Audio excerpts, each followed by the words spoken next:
Hello दोस्तों, Dhananjay Sharma officials में आपका स्वागत है। आज हम लोग बात करने वाले हैं कि प्रोजेक्ट प्रपोजल सिनॉप्सिस आप किस तरीके से बना सकते हैं, इसमें कौन कौन से टॉपिक्स होने चाहिए, कितने पेजेस की होनी चाहिए, किस तरीके से तैयार करना है, सारी चीज़ों पर हम लोग बात करेंगे। कंटेंट पसंद आए तो चैनल को सब्सक्राइब करिएगा। ये चलिए स्टार्ट करते हैं। तो सबसे पहले हम ये समझते हैं कि प्रोजेक्ट प्रपोजल सिनॉप्सिस होती क्या है ना।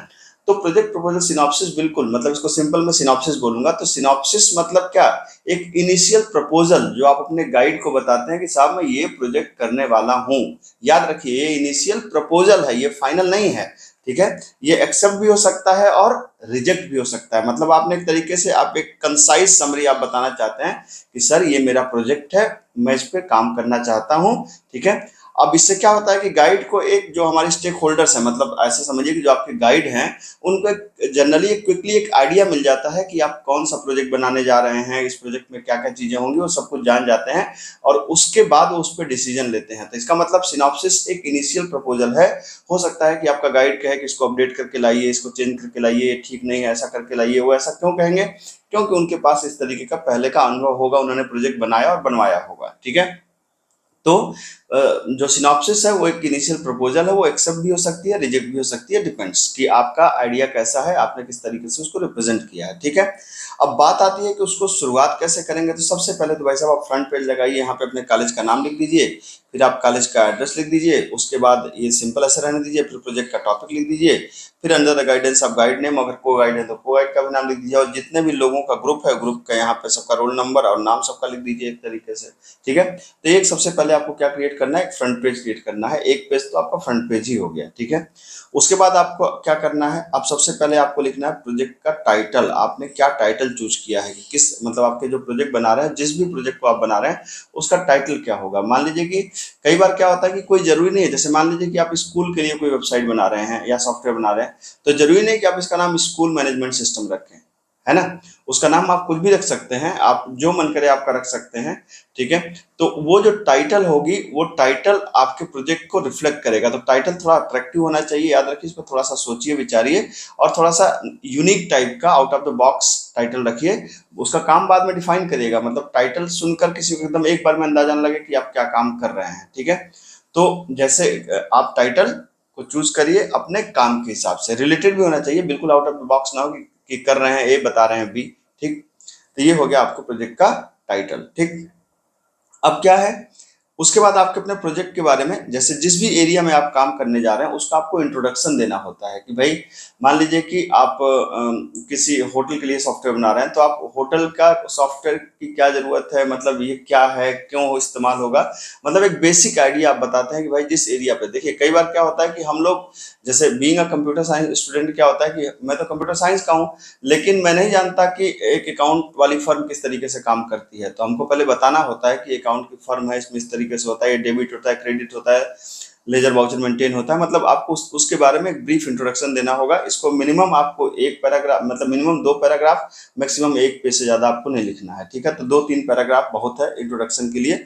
ठीक, उसके बाद क्या है, आपको ऑब्जेक्टिव लिखने होते हैं कि आप अपने प्रोजेक्ट से क्या सोच रहे हैं, कि भाई आप क्या करना चाहते हैं। मतलब आपने बता दिया कि ये इंट्रोडक्शन है और मैं ये करना चाहता हूं, मतलब आपने जो सॉफ्टवेयर बनाया है उस सॉफ्टवेयर से ये चीज अचीव हो जाएगा। तो ये आपका हो गया एक ऑब्जेक्टिव, जो आपको अपने प्रोजेक्ट में ऑब्जेक्टिव को लिखना है। ठीक है, अब यहाँ पे क्या है, यहाँ पर एक चीज और ध्यान रखिएगा, जैसे इंट्रोडक्शन में आपको प्रॉब्लम स्टेटमेंट बताना पड़ता है कि क्या प्रॉब्लम है। पहले तो आप बताएंगे कि ये क्या है और फिर आप बताएंगे क्या प्रॉब्लम है, किस प्रॉब्लम को एड्रेस करने वाले हैं। ठीक है, और फिर यहाँ पर आप बताएंगे कि उस प्रॉब्लम को जब आप एड्रेस कर लेंगे, मतलब जिसलिए आप सॉफ्टवेयर बनाने जा रहे हैं, तो जब आप उस प्रॉब्लम को एड्रेस कर लेंगे तो अचीव क्या होगा। जैसे मान लीजिए कि मैंने कहा कि मैं स्कूल के लिए एक सॉफ्टवेयर बना रहा हूँ, कॉलेज के लिए सॉफ्टवेयर बना रहा हूँ, तो मैंने बताया कि भाई सॉफ्टवेयर बनने से पहले किसी बच्चे को फॉर्म भरने के लिए कॉलेज आना पड़ता था। ठीक है, उसका फीस हमेशा बच्चे को आकर के कॉलेज में जमा करनी होती थी। हमारे सॉफ्टवेयर बनाने से क्या हो जाएगा कि हमारे सॉफ्टवेयर बनाने से ये हो जाएगा कि बच्चा अपने घर बैठे ऑनलाइन फीस जमा कर पाएगा, ऑनलाइन कोर्स की इंक्वायरी कर लेगा, उसको फिजिकल विजिट करने की जरूरत नहीं है। तो आपने बताया कि इससे पहले ये होता था, ये ऐसे है वैसे, वो इंट्रोडक्शन हो गया।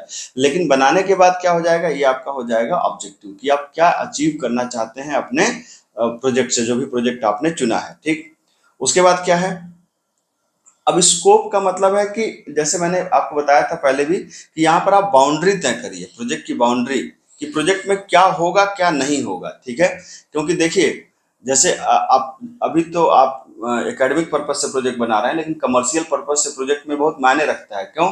जैसे मान लीजिए कि आपने कहा कि एक हम स्कूल मैनेजमेंट सिस्टम बना रहे हैं, तो स्कूल मैनेजमेंट सिस्टम बना रहे हैं तो क्या क्या रखेंगे? वो प्रोजेक्ट 10,000 का भी बनता है, 1 लाख का भी बनता है। तो 10,000 वाले में क्या चीज होगा, 1 लाख वाले में क्या चीज होगा, 1.5 लाख वाले में क्या चीज होगा, 2 लाख वाले में क्या चीज होगा। तो जितना ज्यादा पैसा होता है उसके हिसाब से फंक्शनैलिटी बढ़ती जाती है। तो अभी तो आपकी कोई पैसे की बात नहीं है, लेकिन आप ऐसा समझिए कि जितना आप बाउंड्री तय नहीं करेंगे ना, तो कभी भी कोई प्रोजेक्ट कंप्लीट नहीं होता। मैंने बार बार आपसे बताया कि कभी भी कोई प्रोजेक्ट कंप्लीट नहीं होता। तो आपको बताना पड़ता है कि भाई ये काम मैं करूंगा और ये काम नहीं हो पाएगा। तो आपको उसको क्लियरली डिफाइंड होता है। तो जिससे आपके प्रोजेक्ट का जब शेप लेता है आपका प्रोजेक्ट, तो उसको शेपिंग करने में काफी आसानी होती है, बनाने में आपको आसानी होती है। ठीक है, उसके बाद क्या करेंगे, यहाँ पर आपको बतानी होती है मेथोडोलॉजी। खास तौर से जो लोग अभी फर्स्ट ईयर या सेकंड ईयर के हैं, जिनको ज़्यादा सॉफ्टवेयर इंजीनियरिंग जिन्होंने नहीं पढ़ी है, वो इस पार्ट को चाहें तो स्किप कर सकते हैं। ठीक है, अगर आपने सॉफ्टवेयर इंजीनियरिंग जैसे चीज़ों को पढ़ा है, तो हम मेथोडोलॉजी का मतलब होता है कि अपने प्रोजेक्ट का हम फ्लो दिखाते हैं कि कैसे कैसे काम करेगा। फ्लो कैसे दिखा सकते हैं, हम डीएफडी से दिखा सकते हैं, हम UML diagram, class diagram, object diagram होते हैं उनसे दिखा सकते हैं, हम फ्लो चार्ट्स बना सकते हैं। ठीक है, तो इस तरीके से आप दिखा सकते हैं कि आपका प्रोजेक्ट काम कैसे करेगा। अगर आप फर्स्ट ईयर में हैं और आप मान लीजिए फर्स्ट ईयर के बाद प्रोजेक्ट बना रहे हैं, या सेकंड ईयर में आपको ज़्यादा अंदाजा नहीं है, तो इस पार्ट को आप चाहें तो अभी स्किप कर सकते हैं। ठीक है, फिर आते हैं मॉड्यूल डिस्क्रिप्शन। अब एक प्रोजेक्ट में जैसे मॉड्यूल क्या होते हैं, मॉड्यूल को ऐसे आप समझिए कि जैसे मान लीजिए कि मैंने कहा स्कूल मैनेजमेंट सिस्टम। तो अगर आप एक स्कूल की बात करें, तो अगर मैंने कहा कि भाई एक स्कूल में क्या होगा, स्टूडेंट होंगे, तो स्टूडेंट एक मॉड्यूल हो गया। एक स्टूडेंट में क्या होगा, हो सकता है स्टूडेंट की फीस होगी, तो फीस एक मॉड्यूल हो गया। ठीक है, स्टूडेंट के जो टीचर्स होंगे, स्कूल के जो टीचर्स होंगे, वो एक मॉड्यूल हो गए। तो कहने का मतलब कि जो बड़ी बड़ी एंटिटी जिसके माध्यम से हम लोग चीजों को कैटेगराइज कर सकते हैं किसी भी प्रोजेक्ट में, उसको बोलते हैं मॉड्यूल। तो स्टूडेंट मतलब स्टूडेंट मॉड्यूल का मतलब स्टूडेंट क्या क्या काम करेगा आपके प्रोजेक्ट में, टीचर क्या क्या काम करेगा आपके प्रोजेक्ट से, फीस कैसे प्रोसेस होगी। इस तरीके से जितने भी मॉड्यूल हैं, तो सारे मॉड्यूल का नाम मतलब आपने क्या क्या सोचा है। हो सकता है डेवलपमेंट के समय कुछ बदल जाए, लेकिन इनिशियली आपने क्या क्या सोचा है उसके बारे में। जैसे स्टूडेंट मॉड्यूल है तो क्या कर सकता है, वो लॉग इन कर सकता है, इंक्वायरी कर सकता है, पासवर्ड चेंज कर सकता है, फीस जमा कर सकता है। उसमें क्या क्या इनपुट होगा, एक बेसिक आप ये बता सकते हैं, क्या क्या आउटपुट होगा। मतलब ये दो चीजें तो आप चाहें तो स्किप कर सकते हैं, लेकिन ये दो चीजें जरूरी हैं कि कौन कौन से मॉड्यूल होंगे, और हर मॉड्यूल का एक बेसिक फंक्शनैलिटी पॉइंट वाइज लिख दीजिए कि ये काम करेगा, ये काम करेगा, ये काम करेगा। ठीक है, तो आपको अपने प्रोजेक्ट में जो सिनॉप्सिस में क्या लिखना होता है, मॉड्यूल्स को लिखना होता है। ठीक, चलिए भाई साहब, मॉड्यूल हो गया। मॉड्यूल के बाद आपके पास टाइमलाइन बहुत जरूरी होती है। जैसे जो भी प्रोजेक्ट आपको बनाना है, क्योंकि मैंने आपको पहले ही बताया कि कोई प्रोजेक्ट कभी कंप्लीट नहीं होता। ठीक है, तो जब कंप्लीट नहीं होता तब क्या करें, तब हम इसे करते हैं कि हम अपनी बाउंड्री को तय करते हैं और एक समय को तय करते हैं कि इतने दिन में हम इस प्रोजेक्ट को बना लेंगे। ठीक है, तो आप एक एक आप नेट से पढ़िएगा, एक होता है गैंट चार्ट। गैंट चार्ट में ज्यादा कुछ मुश्किल चीज नहीं है, आपको एक टाइम लाइन बतानी होती है कि यहाँ से हम स्टार्ट करेंगे। मान लीजिए हमने प्राइमरी इन्वेस्टिगेशन स्टार्ट करी, यहाँ तक हम अपना डिज़ाइन बना लेंगे, फिर यहाँ से यहाँ तक हम कोडिंग करेंगे, फिर यहाँ से यहाँ तक हम उसकी टेस्टिंग करेंगे। ठीक है, तो इस तरीके से जब आप टाइमिंग बना लेते हैं ना, तो टाइमिंग बना लेने में क्या होता है कि उस एक टाइम लाइन को आप फॉलो करेंगे, और उसको जब फॉलो करेंगे तो आपका project with in time complete हो जाएगा। तो एक टाइम लाइन को भी दिखाइए कि आपने इनिशियली क्या सोचा है कि कब से कब आपका प्रोजेक्ट बनेगा, कब से कब उसको आप डिज़ाइन करेंगे, कब उसको आप कोड करेंगे, कब से कब आप टेस्टिंग करेंगे। ठीक है, तो इस तरह की सारी चीज़ों को टाइम लाइनिंग में आपको दिखाना था थ्रू गैंट चार्ट। आप नेट से ढूंढिएगा, आपको गैंट चार्ट आराम से मिल जाएगा। ठीक, अब क्या होता है, जो प्रोजेक्ट आप बनाने जा रहे हैं उस पे कौन कौन से सॉफ्टवेयर लगेंगे, तो आपको कौन सा ऑपरेटिंग सिस्टम लगेगा, कौन से प्रोग्रामिंग लैंग्वेज। मान लीजिए कि अगर आप कोई वेबसाइट का काम कर रहे हैं, तो यहाँ पे आपको अलग अलग करना होता है। जैसे आपने कह दिया कि यहाँ पे क्लाइंट साइड क्या होगा, और आपने बता दिया कि सर्वर साइड क्या होगा। ठीक है, मतलब अगर सब कैटेगराइजेशन है तो आप कर सकते हैं, नहीं है तो कोई बात नहीं। ठीक है, तो प्रोग्रामिंग लैंग्वेज जैसे मान लीजिए कि आप पाइथन पे प्रोजेक्ट कर रहे हैं, तो सीधा लिख दिए पाइथन, या आप पाइथन विद जेंगो कर रहे हैं तो यहाँ पे लिखिए पाइथन विद जेंगो। ठीक है, और अगर और ज़्यादा कैटेगरी है तो उसके जो सब कैटेगराइजेशन हो सकते हैं उनको करिए। खासतौर से स्प्रिंग बूट या मर्न वाले जो बच्चे हैं वो इसको अलग अलग डिफाइन करेंगे, क्लाइंट साइड में क्या इस्तेमाल करेंगे और सर्वर साइड में क्या इस्तेमाल करेंगे। ठीक है, उसके बाद डेटाबेस। डेटाबेस आप कौन से डेटाबेस को बैकएंड में इस्तेमाल करना चाहते हैं, माइस्क्यूएल को इस्तेमाल करना चाहते हैं, ऑरेकल को इस्तेमाल करना चाहते हैं, एसक्यूएल लाइट को इस्तेमाल करना चाहते हैं। ठीक है, MongoDB को इस्तेमाल करना चाहते हैं, कौन सा डेटाबेस को आप यूज़ करना चाहते हैं, उस डेटाबेस के नाम लिखिए यहाँ पे।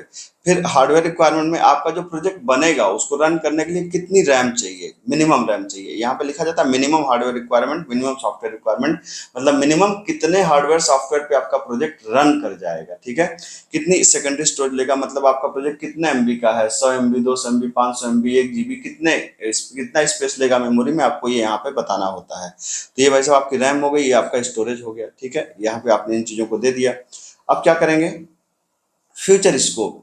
फ्यूचर स्कोप का मतलब होता है कि जब आपका प्रोजेक्ट बन जाएगा तो बनने के बाद और क्या क्या संभावनाएं हैं जो आप नहीं कर पाएंगे, भविष्य में लोग उसको करें। तो यहाँ पे आप फ्यूचर स्कोप लिख सकते हैं, ठीक है। अभी आप चाहें तो इनिशियल सिनॉप्सिस में इसको आप स्किप भी कर सकते हैं, ये बाद में जब रिपोर्ट बनेगी तब भी आप लिख सकते हैं। तो अगर आपको आइडिया है तो आप इसको शुरुआत में दे सकते हैं, नहीं आइडिया है तो इसको आप अभी शुरुआत में स्किप कर सकते हैं, ठीक है। उसके बाद होता है रेफरेंसेस, लास्ट में दिया जाता है रेफरेंसेस। रेफरेंसेस का क्या मतलब होता है कि आपने कहाँ कहाँ से पढ़ा। तो यहाँ पर रेफरेंसेस में ऐसे पॉइंट वाइज, जैसे किसी रिसर्च पेपर को आपने पढ़ा तो रिसर्च पेपर के राइटर का नाम लिखिए, उसका टाइटल लिखिए। अगर किसी इंटरनेट सोर्स से पढ़ा तो आप बताइए कि आपने मतलब ये जो डॉक्यूमेंट आपने क्रिएट किया, तो ये डॉक्यूमेंट को क्रिएट करने में आपने कहाँ कहाँ से पढ़ाई करी। जनरली क्या होता है एकेडमिक फील्ड में क्या होता है कि जब भी हम कोई चीज़ कहीं से पढ़ते हैं तो हम बताते हैं कि हमने यहाँ से पढ़ा है, तो इसको बोलते हैं थोड़ा क्रेडिट देना। मतलब अगर किसी ने उस तरीके के रिसोर्स को आपको दिया तो थोड़ा सा क्रेडिट तो उसको भी बनता है कि उसने आपको दिया है। तो आपको बताना होगा कि आपने कहाँ से रेफरेंस दिया, यहाँ से लिया, यहाँ से लिया, यहाँ से लिया। तो ये रेफरेंसेज होता है, तो कुछ रेफरेंसेज आप दे सकते हैं, ठीक है। अब लास्ट सवाल उठता है कि कितने पेज की होना चाहिए सिनॉप्सिस। तो मिनिमम सिनॉप्सिस 2 पेज से लेके 10 पेज तक बहुत है, 2 से 10 पेज के बीच में आपकी सिनॉप्सिस होनी चाहिए। और बहुत छोटा प्रोजेक्ट है तो 2-3 पेज बहुत होता है सिनॉप्सिस के लिए, ठीक है। क्योंकि सिनॉप्सिस में आप बिल्कुल इनिशियल चीज़ों को करते हैं। तो ये मेरे ख्याल से आपको एक कंसेप्ट क्लियर हो गया होगा कि सिनॉप्सिस को किस तरीके से तैयार करें। कुछ और अगर मेरे से हेल्प चाहिए तो आप कमेंट में लिखिए। कंटेंट पसंद आए तो चैनल को सब्सक्राइब करिए। मिलता हूँ, थैंक यू सो मच।